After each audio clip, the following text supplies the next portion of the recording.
Hello everyone, कैसे भी लोग उम्मीद करते हैं आप सभी लोग बहुत स्वस्थ होंगे और मस्त होंगे। तो आज हम लोग स्टार्ट करेंगे क्लास 12th केमिस्ट्री में रिएक्शंस जो होती है अल्कोहल फिनॉल ईथर्स की, और रिएक्शन का पार्ट हमारा कैसे प्राप्त करोगे।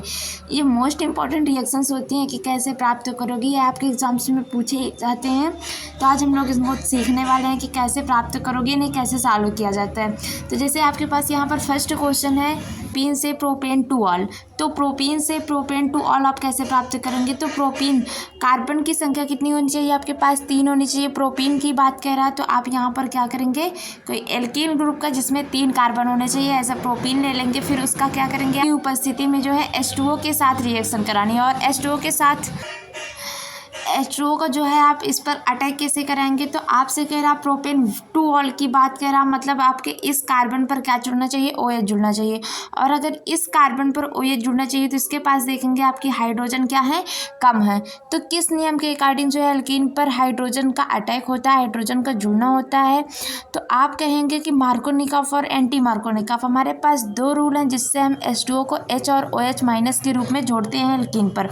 तो यहाँ पर देखो कि अगर कम वाले हाइड्रोजन पर क्या जुड़ रहा है, आपका OH जुड़ रहा है। तो ये किस नियम के अकॉर्डिंग होता है, ये होता है आपका मार्कोनिकॉफ रूल। और मार्कोनिकॉफ रूल के अकॉर्डिंग जब H2O को जोड़ा जाता है वो किसी एसिड के प्रेजेंस में रिएक्शन कराई जाती है। तो यहाँ पर आप जब इस पर रिएक्ट कराएंगे तो पता आपका H2O कैसे जुड़ेगा, H+ और OH माइनस, H+ और OH माइनस के फॉर्म में आप इसे तोड़ सकते हो। और मार्कोनिकॉफ का रूल मार्कोनिकॉफ का रूल ये कहता है कि हाइड्रोजन उसके पास जाता है जहाँ पर एल्कीन में हाइड्रोजन की संख्या ज़्यादा होती है। तो यहाँ पर आपका चला जाएगा ये, और OH जाएगा आपका CH के पास। तब आपको जो मिलेगा वो क्या हो जाएगा, प्रोपेन टू ऑल। अब देखो प्रोपेन टू ऑल कैसे होगा, तो आप जिसको भी इसका IUPAC नेम लिखना नहीं आता, पीछे क्लास है कि IUPAC नेम की। तो यहाँ पर देखो अगर हम इधर से काउंटिंग कर रहे हैं 1 2 3, तो दूसरे नंबर पर और आल, और नंबर आप कार्बन कितने हैं, 3 है। 3 के लिए प्रोप लिखते हैं, सारे के सारे सिंगल बॉन्ड से अटैच है तो N लिखते हैं, फिर 2 पर ऑल लगा हुआ है, प्रोपेन टू ऑल आ जाएगा आपका। मैं उम्मीद करते कि फर्स्ट रिएक्शन आपको समझ में आई होगी, मोस्ट इंपॉर्टेंट रिएक्शन है ये। सेकंड रिएक्शन की तरफ चलते हैं और सेकंड रिएक्शन देखते हैं क्या है, क्लोराइड से बेंजील एल्कोहल। तो देखो बेंजील क्लोराइड जो होता है ना, वो क्या होता है कि बेंजीन रिंग के ऊपर जुड़ा हुआ क्या होता है आपका CH2Cl, ये आपका होता है क्या चीज़, बेंजील क्लोराइड। उससे कह रहा कि बेंजील एल्कोहल आपका क्या होता है, बेंजीन रिंग के ऊपर जुड़ा हुआ CH2OH, ये आपका क्या होता है, तो बेंजील एल्कोहल होता है। और बेंजील क्लोराइड होता है CH2Cl। इसकी रिएक्शन जब कराते हैं ना एक्वस KOH के साथ, एक्वस का जल अपघटन कराते हैं तो क्या प्राप्त होता है आपको, बेंजील एल्कोहल प्राप्त होता है। देखो जल अपघटन कैसे होगा, तो जल अपघटन मतलब H2O के साथ आपको रिएक्शन कराना है, वो टूटेगा, वो किस फॉर्म में टूटेगा, H+ और OH माइनस के साथ में। तो देखो यहाँ पर जो आपका CH2 है ना, ये आपका क्या है, ये आपका है पॉजिटिव, तो इसके साथ क्या जुड़ेगा आपका OH माइनस, इसके साथ आपका जुड़ जाएगा OH माइनस। तो ये OH माइनस इसके साथ जुड़ने का मतलब CH2OH हो जाएगा, और आपका यहाँ से क्या निकल जाएगा, तो HCl आप कहेंगे निकल जाएगा। तो भाई उम्मीद करते समझ में आया होगा। चलते हैं नेक्स्ट क्वेश्चन की तरफ, और नेक्स्ट क्वेश्चन देखते हैं आज का क्या है। तो नेक्स्ट क्वेश्चन आपके पास ये है कि यहाँ पर फिनॉल से आपसे कहा गया it is most important reaction है, या आपकी फिनॉल से 2,4,6 ट्राइब्रोमोफिनॉल की बात कही गई है। तो देखो फिनॉल आपका क्या होता है, बेंजीन रिंग के ऊपर लगा हुआ OH, यही आपका फिनॉल होता है। तो ये आपका फिनॉल होता है। फिनॉल की रिएक्शन आप अगर ब्रोमीकरण कराते हैं, वो भी किसके प्रेजेंस में, जल का। तो इसको ये कहा जाता है कि फिनॉल का ब्रोमीन जल के साथ जल अपघटन कराने पर या फिर ब्रोमिनीकरण कराने पर आपका क्या प्राप्त होता है, 2,4,6 ट्राइब्रोमोफिनॉल प्राप्त होता है। ये बस एक रिएक्शन इसकी और होती है कि जिससे आर्थो और पैरा पर ब्रोमीन जुड़ता है, तो वो सिर्फ और सिर्फ ब्रोमीन के साथ रिएक्शन कराई जाती है। लेकिन अगर ब्रोमीन जल के साथ रिएक्शन कही जा रही है, या फिर आपसे ये कहा जा रहा है 2,4,6 ट्राइब्रोमोफिनॉल बनाना है, तो आपको फिनॉल की रिएक्शन ब्रोमीन जल के साथ कराना होगा, मतलब Br2 और H2O के साथ रिएक्शन कराना होगा H2O के प्रेजेंस में। तो चलते हैं नेक्स्ट क्वेश्चन की तरफ, और नेक्स्ट क्वेश्चन देखते हैं कौन सा, ये भी आपकी मोस्ट इंपॉर्टेंट रिएक्शन है। तो यहाँ पर देखो आपसे क्या कहा जा रहा है कि फिनॉल से पिक्रिक एसिड को आपका दूसरा नाम क्या होता है, 2,4,6 ट्राई नाइट्रोफिनॉल ट्राई नाइट्रोफिनॉल, ये भी आपका इसका दूसरा नेम होता है ट्राई नाइट्रोफिनॉल, ये इसका दूसरा नाम होता है। दोनों नेम से रिएक्शन पूछी जाती है। एक आपका होता है TNP, ये आपका शॉर्ट फॉर्म होता है, इस नाम से भी पूछा जाता है कि फिनॉल से TNP। ये 3 नेम है जिनसे आपका रिएक्शंस पूछी जाती है। फिनॉल से पिक्रिक एसिड, फिनॉल से 2,4,6 ट्राइब्रोमोफिनॉल, सॉरी ट्राई नाइट्रोफिनॉल, ये भी पूछा जाता है, या फिर TNP के नाम से भी ये रिएक्शन पूछी जाती है। तो देखो फिनॉल की अपक्रिया, जो फिनॉल होता है वो बेंजीन के ऊपर OH लगा हुआ फिनॉल होता है, इसकी रिएक्शन आपको कराना है सांद्र HNO3 के साथ सांद्र H2SO4 की उपस्थिति में। मतलब कि फिनॉल रिएक्ट करता है with concentrate HNO3 and present of H2SO4, वो भी कंसनट्रेट के साथ रिएक्ट करता है, तो आपका क्या देता है पिक्रिक एसिड। तो इसका नेम ये क्यों कहा गया कि 2,4,6 ट्राई नाइट्रोफिनॉल क्यों कहा गया, क्योंकि देखो अगर इसको हम 1 कहेंगे, इसको 2 कहेंगे, इसको 3, इस वाले को 4, इसको 5 और इसको 6, तो देखो 2 नंबर पर लगा, 4 नंबर पर लगा और 6 नंबर पर लगा, इसलिए इसको कहा जाएगा 2,4,6 ट्राई नाइट्रोफिनॉल। तो चलते हैं नेक्स्ट क्वेश्चन की तरफ, और नेक्स्ट क्वेश्चन आप देखते क्या है। सैलिसिलिक अम्ल से फिनॉल, सैलिसिलिक अम्ल क्या होता है, बेंजीन रिंग पर ये फिनॉल होता है, फिनॉल के आर्थो पोजीशन पर लगा हुआ COOH ही क्या होता है हमारा सैलिसिलिक एसिड होता है। सैलिसिलिक एसिड की रिएक्शन आपको सोडा लाइम के साथ कराना है। सोडा लाइम आपका क्या होता है NaOH प्लस CaO, ये आपका होता है सोडा लाइम। याद रखना इस चीज़ को, सोडा लाइम ये होता है अगर आपसे कहा जा रहा है। तो यहाँ पर क्या होता है सैलिसिलिक अम्ल से फिनॉल की बात कही गई, तो सैलिसिलिक अम्ल की रिएक्शन जो सोडा लाइम के साथ कराते तो हमें क्या प्राप्त हो जाता है फिनॉल प्राप्त होता है। बचा हुआ क्या 2NaOH के साथ रिएक्शन करा रहे हैं, तो यहाँ पर हो जाएगा आपको फिनॉल और सोडियम कार्बोनेट और H2O। सोडियम कार्बोनेट मतलब 2Na2CO3, 2Na2CO3 ये आपको प्राप्त हो जाएगा। तो चलते नेक्स्ट क्वेश्चन की तरफ, और उम्मीद करते समझ में आ रहा होगा। देखो नेक्स्ट है आपकी सोडियम एथॉक्साइड से डाई एथिल ईथर कैसे प्राप्त करेंगे। तो देखो सोडियम एथॉक्साइड क्या होता है आपका, तो एथॉक्साइड का मतलब कि आपको नंबर ऑफ कार्बन कितने लेने पड़ेंगे 2 लेने पड़ेगा, और एथॉक्साइड आपका होता है O। यहाँ पर एथॉक्साइड मतलब एथॉक्साइड जो कहते हैं उसको क्या कहते हैं, इसकी सोडियम एथॉक्साइड कहने का मतलब है कि एथिल के साथ आपका ONA लगा होगा, वो होगा आपका सोडियम एथॉक्साइड। उसकी रिएक्शन आपको किसके साथ करा देनी है, तो एथिल ब्रोमाइड के साथ, या फिर एल्किल हाइलाइड, कोई भी एल्किल में आपको एथिल लेना होगा, क्योंकि यहाँ पर डाई एथिल ईथर की बात कह रहा है। तो आप यहाँ पर Br ले सकते हैं, Cl लिख सकते हैं, I लिख सकते हैं, कुछ भी लिख सकते हैं, वो हैलोजन ग्रुप का होना चाहिए। फिर यहाँ पर देखो जो निकलेगा ना आपका, यहाँ से Br, यहाँ से आपका Br निकल जाएगा, और यहाँ से आपका Na, ये दोनों चीज़ें आपका निकल जाएंगी, और ये जो है इसके साथ जुड़ जाएगा। यहाँ पर देखो CH3CH2O है, और यहाँ पर भी CH3CH2O है, तो ये दोनों जुड़ करके क्या हो जाएगा आपका डाई एथिल ईथर। ये आपका ईथर होता है। तो ईथर के लिए आपको देखो दोनों तरफ एथिल मिल गया आपको, तो अब डाई एथिल ईथर हो जाएगा। ये कैसा ईथर है, तो सम्मित ईथर आप बोलेंगे। फिर बचा हुआ आपका NaBr निकल रहा है। तो भाई उम्मीद करते समझ में आ रहा होगा भाई, इंपॉर्टेंट क्वेश्चन है ये।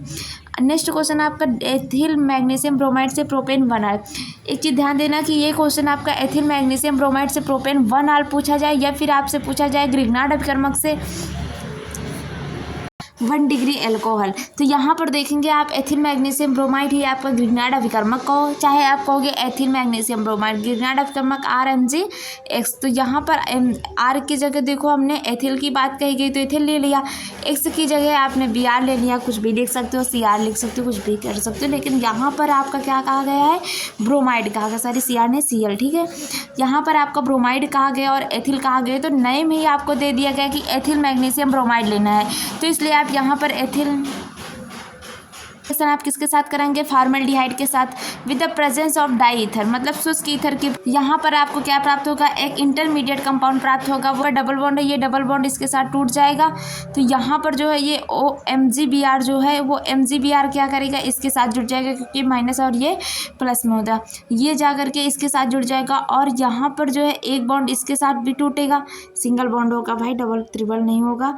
सिंगल बॉन्ड के साथ जो है क्या जुड़ जाएगा C2H5OH, मतलब C2H5 जा करके आपका इस कार्बन के साथ जुड़ जाएगा। तो देखो यहाँ पर वही हुआ कि H और H लिखा हुआ है, O के साथ MgBr जुड़ गया है, इस कार्बन के साथ नीचे एक जुड़ गया है आपका C2H5। फिर इसका हाइड्रोलिसिस कराना, मतलब जल अपघटन आपको कराना है। तो यहाँ पर फिर क्या होगा हाइड्रोलिसिस कराना मतलब जल अपघटन आप कराएंगे, तो क्या होगा आपका यहाँ से जो H+ और OH- के फॉर्म में होगा वो H प्लस और OH माइनस के फॉर्म में कई बार बता चुकी है, आप समझ में आ गया होगा। तो देखो यहाँ पर ऑक्सीजन आपका क्या है, फिर यहाँ से इन दोनों के बीच का बॉन्ड टूट जाएगा। ऑक्सीजन आपका क्या है, निगेटिव होता है, ये आपका पॉजिटिव होता है, ये जाकर के इसके साथ OH जुड़ जाएगा। फिर यहाँ पर C2H5 था, C2H5 लिख दिया गया। बचा हुआ आपके पास क्या हो जाएगा, MgOH Br, जो MgBr ये है और OH इसका MgOH Br, ये दोनों जाकर के मतलब ये बाहर आपके निकल जाएंगे।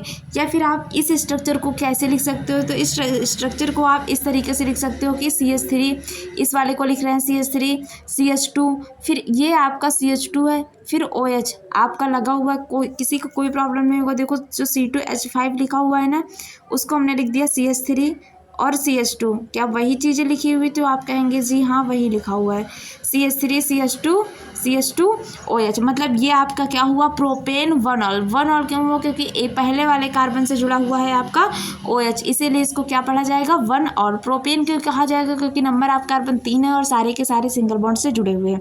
तो उम्मीद करते हैं ये समझ में आ गया हो। मोस्ट इंपॉर्टेंट रिएक्शन है ये, रिएक्शन आपकी वेरी वेरी इंपॉर्टेंट रिएक्शन है ये। क्या आपको जितनी रिएक्शन करा है सारी की सारी वो मोस्ट इंपॉर्टेंट है। चलते हैं नेक्स्ट क्वेश्चन की तरफ और नेक्स्ट क्वेश्चन देखते हैं क्या है आपका। तो नेक्स्ट क्वेश्चन आपका यह है कि मेथिल मैग्नीशियम ब्रोमाइड से 2-मेथिल प्रोपेन 2ऑल, 2-मेथिल प्रोपेन 2ऑल, या फिर ग्रिग्नार्ड अभिकर्मक से तृतीयक एल्कोहल। ये क्वेश्चन आपका इस तरीके से पूछा जा सकता है। तो मेथिल मैग्नीशियम ब्रोमाइड का मतलब आपका ये हो जाएगा CH3 MgBr। फिर आपसे कहा गया 2-मेथिल प्रोपेन 2ऑल, तो आप देखेंगे 2-मेथिल प्रोपेन 2ऑल किस तरीके का बनता है। तो इसका मतलब ये है कि एक कार्बन है आपका, इससे क्या होना चाहिए आपका, जैसे मान लो इसी से आपका क्या जुड़ा होना चाहिए, मेथिल जुड़ा होना चाहिए, और आपका कार्बन इधर होगा, प्रोपेन की बात कही जा रहा है 3 होंगे। फिर आपका ऑल कहा जा रहा है, मतलब दूसरे नंबर से ही, मतलब इस तरीके का कुछ स्ट्रक्चर बनना चाहिए। आपको पहले अपने दिमाग में ऐसा रख लेना है। फिर उसके बाद क्या करना है, अब इस स्ट्रक्चर को बनाने के लिए मतलब आपको तृतीयक अल्कोहल की बात कही जा रही है, तो आप थोड़ा सा दिमाग लगाएंगे, थोड़ा सा याद रखेंगे कि फॉर्मल्डिहाइड की रिएक्शन अगर एसीटोन के साथ कराई जाती है तो आपको क्या प्राप्त होता है, तृतीयक अल्कोहल 3 डिग्री अल्कोहल प्राप्त होता है। तो यहाँ पर आप एसीटोन के साथ रिएक्शन कराएंगे CH3 के साथ with the presence of diether, मतलब शुष्क ईथर के प्रेजेंट में आप रिएक्शन कराएंगे तो क्या होगा, CH3 आपका इसके साथ जुड़ेगा और MgBr जो है वो ऑक्सीजन के साथ जुड़कर एक इंटरमीडिएट कंपाउंड बनाएगा, मतलब कि एक मध्यवर्ती बनाएगा, जिसका फिर से आपको हाइड्रोलिसिस कराना है, मतलब जल अपघटन करा देना है। तो यहाँ पर जल अपघटन कराने के बाद आपको वही पुरानी प्रक्रिया होगी कि H+ और OH- में H2 टूटेगा, तो H+ ऑक्सीजन के साथ जाएगा, क्योंकि यहाँ पर आगे अगर देखते हैं तो H कहाँ जुड़ेगा, आपका ऑक्सीजन के साथ जुड़ जाएगा, OH कहाँ जुड़ेगा, इस MgBr के साथ OH जुड़ जाएगा। तो यहाँ पर देखो क्या हो रहा है, सब चीज़ एक ही जैसा, सिर्फ ऑक्सीजन के साथ H जुड़ जा रहा है और आपका MgOH Br निकल जा रहा है। ये आपका अगर इसका नेम करण आप करेंगे तो IUPAC नेम लिखना चाहो आप तो क्या होगा, यहाँ से आप काउंटिंग करेंगे 1 2 एंड 3। यहाँ पर देखो दूसरे नंबर को आपको ऑल दिख रहा है, दूसरे नंबर को आपको मेथिल दिख रहा है, जो कि आपसे क्वेश्चन में कहा गया 2-मेथिल प्रोपेन 2ऑल। तो 2-मेथिल आपके नंबर ऑफ कार्बन 3 है, तो आप प्रोपेन लिख देंगे, और दूसरे नंबर पे आपको ऑल भी लिख रहा है तो आप ये लिख देंगे। दूसरी बात, आप इसे 3 डिग्री अल्कोहल कैसे कहेंगे, क्योंकि ये OH ना जिस कार्बन से जुड़ा हुआ है, तो ये OH जो है आपका डायरेक्ट 3 कार्बन से जुड़ा, जिस कार्बन से OH जुड़ा हुआ है ना वो डायरेक्ट कितने कार्बन से, 1 2 और 3 कार्बन से जुड़ा हुआ है, इसलिए इसको आप क्या कहेंगे, 3 डिग्री अल्कोहल कहेंगे। चलते नेक्स्ट क्वेश्चन की तरफ, और नेक्स्ट क्वेश्चन आज आपका क्या है आप देखते हैं। फिनॉल से 4 ब्रोमोफिनॉल की बात कही गई, इसको हमने सेकंड क्वेश्चन में शायद एक्सप्लेन कर दिया था। वही क्वेश्चन आपका, मतलब 4 ब्रोमोफिनॉल, मतलब मैंने बताया कि आपका जो पैरा ब्रोमोफिनॉल बनता है ना, इसको 4 ब्रोमोफिनॉल कहा जाता है, क्योंकि OH से 1 2 और 3 ये आपकी चौथी कंडीशन पर होता है, इसलिए इसे 4 ब्रोमोफिनॉल कहा जाता है। ये आपका जो होता है ये मेन बनता है, मतलब मेजर प्रोडक्ट बनता है आपका, और जो ये होता है ये क्या होता है, माइनर होता है। तो आपका मेजर प्रोडक्ट क्या बनता है, 4 ब्रोमोफिनॉल। जैसे आप कहेंगे फिनॉल से 4 ब्रोमोफिनॉल, तो क्या करेंगे, फिनॉल का ब्रोमिनीकरण कराना है या फिर हैलोजनीकरण कराना है with the presence of CH2 के प्रेजेंस में आप रिएक्शन कराएंगे तो आपको आर्थो तथा पैरा ब्रोमोफिनॉल मिलेगा। जो इसमें पैरा ब्रोमोफिनॉल, इसे आप 4 ब्रोमोफिनॉल कह सकते हैं, आर्थो ब्रोमोफिनॉल को आप 2 ब्रोमोफिनॉल और इसको 4 ब्रोमोफिनॉल कह सकते हैं। तो जो इसमें मेजर प्रोडक्ट बनता है वो आपका क्या बनता है, 4 ब्रोमोफिनॉल। चलते हैं नेक्स्ट क्वेश्चन की तरफ और नेक्स्ट क्वेश्चन देखते हैं क्या है। आपको कहा गया फिनॉल से 4 नाइट्रोफिनॉल। तो इसमें जो है ना आपके 2 तरीके काम आ सकते हैं, दोनों तरीके का मतलब एक ही है, बस थोड़ा अलग करके लिखा जाता है। यहाँ पर अगर देखेंगे आप डायरेक्ट बनाना चाह रहे हैं तो फिनॉल की रिएक्शन डाइल्यूट HNO3 के साथ करा देंगे 0 to 5 डिग्री सेल्सियस। मतलब इसे ठंडा ही रहने देना, ज़्यादा गर्म नहीं करना, बस भाप आसन के साथ रिएक्शन करानी है। तो आपको क्या प्राप्त हो जाएगा, पैरा नाइट्रोफिनॉल और आर्थोनाइट्रोफिनॉल। जो इसमें पैरा नाइट्रोफिनॉल होगा वो ज़्यादा स्थायी होगा, ज़्यादा स्टेबल होगा, ज़्यादा मेजर बनेगा वो प्रोडक्ट। तो इसलिए आप कहेंगे कि आप क्या बना लिए, 4 नाइट्रोफिनॉल बना लिए। और अगर आप दूसरा तरीका देखेंगे तो आप दूसरे तरीके में क्या करेंगे, HNO2 और Na2 या HCl के साथ रिएक्शन कराएंगे तो फिर भी आपको पहले स्टेप में क्या मिलेगा, पैरा नाइट्रोसोफिनॉल मिल जाएगा। फिर आपसे इसका ऑक्सीकरण कराएंगे with the presence of dilute HNO3 के साथ, तो आपको क्या मिल जाएगा, पैरा नाइट्रोफिनॉल। ये 2 तरीके हैं। नीचे वाला जो आपका HNO2 और NaO2 जो बनता है, NO2 जो बनता है, ये आपका HNO3 ये रिएक्ट करके आपस में बनता है। चाहे आप ऐसे लिख सकते हैं, आप ये रिएक्ट करके आपका HNO3 बन जाएगा। फिर आप किसी एसिड के प्रेजेंस में रिएक्शन कराएंगे तो ये बनेगा। इसका मतलब ये है, चाहे आप इस रिएक्शन को डायरेक्ट याद कर सकते हैं और चाहे इस रिएक्शन को डायरेक्ट याद कर सकते हैं। देख सकते हैं आप, स्क्रीनशॉट ले सकते हैं। चलते हैं नेक्स्ट क्वेश्चन की तरफ और नेक्स्ट क्वेश्चन देखते हैं क्या है आपका। तो नेक्स्ट क्वेश्चन आपका ये है कि यहाँ पर ग्रिग्नार्ड अपकर्मक से एथिल अल्कोहल की बात कही गई। भाई ये सारे इंपॉर्टेंट है जितने भी ग्रिग्नार्ड अपकर्मक की बात करें। तो ग्रिग्नार्ड अपकर्मक से एथिल अल्कोहल प्राप्त करने का मतलब क्या है कि आपको 1 डिग्री अल्कोहल प्राप्त करना होगा, क्योंकि एथिल में 2 ही कार्बन होते हैं, वो हर एक कंडीशन पर 1 डिग्री अल्कोहल ही देगा आपको। तो ग्रिग्नार्ड अपकर्मक से 1 डिग्री अल्कोहल आप कैसे प्राप्त करेंगे, ग्रिग्नार्ड अपकर्मक सिंपल सी रिएक्शन किसके साथ करा देनी है, फॉर्मल्डिहाइड के साथ करा देनी है। और एथिल अल्कोहल की बात कही जा रही है, इसीलिए ग्रिग्नार्ड अपकर्मक आपको CH3 ही लेना होगा। फिर आपको इसमें क्या होगा, ड्राई ईथर के प्रेजेंस में आप रिएक्शन कराएंगे, जैसे पीछे पढ़ चुके हम, ड्राई ईथर के प्रेजेंस में रिएक्शन कराएंगे तो आपको एक इंटरमीडिएट कंपाउंड बनेगा। फिर आप क्या करेंगे, उसका हाइड्रोलिसिस करा देंगे, क्या प्राप्त हो जाएगा आपको, एथिल अल्कोहल प्राप्त हो जाएगा। चलते हैं नेक्स्ट क्वेश्चन में। उम्मीद करते हैं ये क्वेश्चन तो आपको एकदम अच्छे समझ में आ गया होगा, क्योंकि तीसरा से चौथा क्वेश्चन था ये। नेक्स्ट क्वेश्चन आपका मोस्ट इंपॉर्टेंट है, मोस्ट इंपॉर्टेंट है ये आपका क्वेश्चन जो है आपकी, ये मोस्ट इंपॉर्टेंट है जितना आपको। तो methyl alcohol to ethyl alcohol आप कैसे प्राप्त होगा से एथिल अल्कोहल। सबसे पहले तो ये आपके पास कार्बन की संख्या कितनी लेकर चलनी है, 1। लास्ट में आपको कितनी लेनी है, 2। तो आपको स्टेप बाय स्टेप चलना होगा कि कैसे हम पहुंचेंगे जहां पर हमें कार्बन की संख्या 2 मिले। सबसे पहले तो आप इसकी रिएक्शन PCl5 के साथ करा देंगे तो आपको एल्किल हैलाइड मिल जाएगा, मतलब मेथिल क्लोराइड मिल जाएगा। फिर आप इसको ड्राई ईथर के प्रेजेंस में कराएंगे और वुड्स रिएक्शन कराएंगे। तो वुड्स रिएक्शन आपकी क्या होती है, जिससे कि आपके पास एथेन बन जाएगा, मतलब नंबर ऑफ कार्बन आपके पास 2 आ जाएंगे। ये आपने अच्छे से पढ़ा होगा चैप्टर में। तो अगर किसी को नहीं आ रही तो आप कमेंट में बता देना, हम आपको हर एक रिएक्शंस भी करा देंगे, ऐसे भी क्वेश्चन को छोड़कर ऐसे भी आपको रिएक्शन करा देंगे। यहाँ पर CH3Cl और 2Na, मतलब 2Na के मतलब ये है कि आपको Na के साथ रिएक्शन कराते हैं तो आपकी वुड्स रिएक्शन होती है। आप यहीं पर एल्किल हैलाइड की रिएक्शन Zn के साथ कराते हैं तो आपकी कौन सी रिएक्शन होती है, एल्किल हैलाइड में एल्किल आयोडाइड के साथ Zn के साथ रिएक्शन कराते हैं तो वो आपकी फ्रैंकलैंड रिएक्शन होती है। यहाँ पर हम वुड्स रिएक्शन करा रहे हैं तो आपके रिएक्शन में क्या आ रहा है, एथेन बनेगा, क्योंकि आपको पता वुड्स रिएक्शन में जब भी बनती है वो वुड्स रिएक्शन क्या करता है, एल्किल हैलाइड से एल्केन देता है। तो आपको एल्केन दे दिया, एल्केन का फिर से हम हैलोजनीकरण कराएंगे विद द, देखो एल्केन से आप कैसे बनाते थे एल्किल हैलाइड, अब याद करो आप एल्केन से एल्किल हैलाइड कैसे बनाते थे, एल्केन की रिएक्शन उसका हैलोजनीकरण कराते थे, मतलब Br2 के साथ आप रिएक्शन करा सकते, Cl2 के साथ रिएक्शन करा सकते with the presence of H, मतलब प्रकाश की उपस्थिति में आप रिएक्शन कराते थे तो आपको एल्किल हैलाइड मिलता था। तो यहाँ पर देखो आपको एल्किल हैलाइड मिल जाएगा, मतलब CH3 CH2 और Br आपका बच क्या जाएगा, यहाँ पर HBr आपका बच जाएगा। फिर उसके बाद आप देखेंगे कि एल्किल हैलाइड से आपको एथिल अल्कोहल कैसे बनता है। तो अल्कोहल आपका ऐसे बनता है कि एक्वस KOH के साथ रिएक्शन आप करा देंगे तो आपको क्या मिल जाएगा, एथिल अल्कोहल, या फिर एक्वस NaOH के साथ रिएक्शन करा देंगे तो आपको मिल जाएगा एथिल अल्कोहल। तो इस रिएक्शन को आप ध्यान से पढ़ लेना, और अगर समझ में ना आई हो तो आप कमेंट बॉक्स में ज़रूर बता देना, हम आपको नेक्स्ट क्लास में से फिर से एक्सप्लेन कर देंगे। लेकिन ये रिएक्शन आपके लिए मोस्ट इंपॉर्टेंट है। यहाँ पर एक बार फिर से देख लेते। सबसे पहले आपको क्या करना है, मेथिल मेथिल अल्कोहल की बात कही जा रही है तो मेथिल से आपको एथिल में जाना है। आपको एक कार्बन से 2 कार्बन की ज़रूरत है। तो सबसे पहले आप क्या करेंगे, इससे एल्केन हैलाइड बनाएंगे, फिर आप इसे एल्केन में परिवर्तित करेंगे, एल्केन के बाद एल्किल हैलाइड बना लेंगे। उसके बाद फिर आप क्या करेंगे, एक्वस के OH के साथ रिएक्ट करके एल्कोहल बनाना। चलते नेक्स्ट क्वेश्चन की तरफ और नेक्स्ट क्वेश्चन देखते क्या है। Ethyl alcohol to diethyl ether, इसे आप क्या करेंगे, डिहाइड्रेशन रिएक्शन भी कहा जाता है। डिहाइड्रेशन रिएक्शन भी कहा जाता है कि एथिल अल्कोहल से डाई एथिल ईथर। तो देखो आपका एथिल अल्कोहल है, एथिल अल्कोहल के 2 मोल आपको लेना है, कंसंट्रेट H2SO4 के प्रेजेंस में रिएक्शन कराना है विद द 140 डिग्री सेल्सियस पर। विद 140 डिग्री सेल्सियस पर आपको कंसनट्रेट H2SO4 के साथ के प्रेजेंस में रिएक्शन कराना है एथिल अल्कोहल के 2 मोल का। तो आपका सबसे पहले तो H2O निकल जाएगा, यहाँ से देखो आपको जो ब्लू कलर में है ये सारा निकल जाएगा। बचे हुए को आप जोड़ देंगे तो आपका डाई एथिल ईथर प्राप्त हो जाएगा।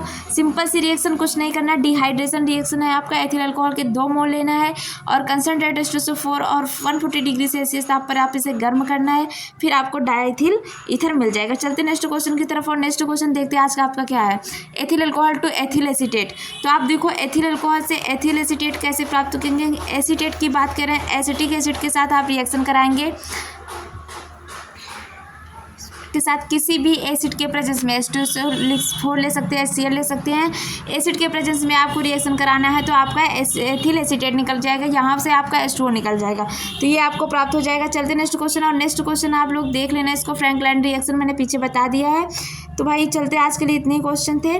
Thank you so much for watching and अगर वीडियो अच्छी लगी तो प्लीज़ वीडियो को लाइक और चैनल को सब्सक्राइब जरूर कर लेना और एक अच्छा सा कमेंट ज़रूर कर देना कि वीडियो कैसी लगी या फिर कोई भी प्रॉब्लम हो तो you can explain in comment. Thank you so much.